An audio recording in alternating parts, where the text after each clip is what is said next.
Dans le contexte de la langue arabe et de la spiritualité islamique, le terme subhanallah possède une signification profonde.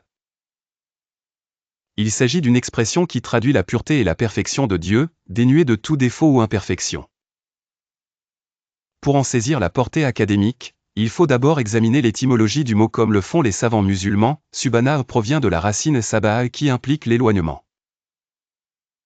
Ainsi, dire subhanallah revient à affirmer que Dieu est éloigné de toute imperfection que l'esprit humain pourrait lui attribuer. La phrase est souvent utilisée dans la liturgie quotidienne des croyants musulmans.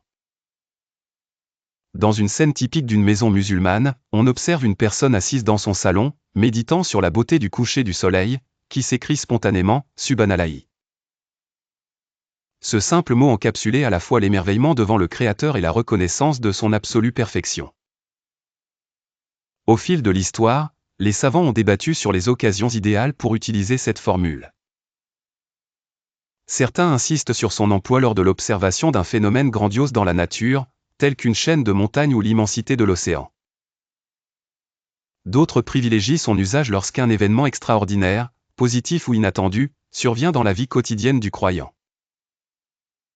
Dans les deux cas, la formule exprime la transcendance et la pureté divine. En étudiant la construction de la phrase dans la littérature arabe classique, on remarque que Subhana est toujours suivi du nom divin, soit Allah, pour marquer l'objet de glorification. Ce détail linguistique témoigne de la rigueur et de la sophistication de la langue liturgique islamique. Enfin, un chercheur du XXIe siècle pourrait observer l'utilisation du terme dans la sphère numérique. Des millions de croyants publient aujourd'hui Subhanallah sur les réseaux sociaux pour partager leur émerveillement et leur gratitude après avoir vu ou vécu un événement impressionnant ou émouvant.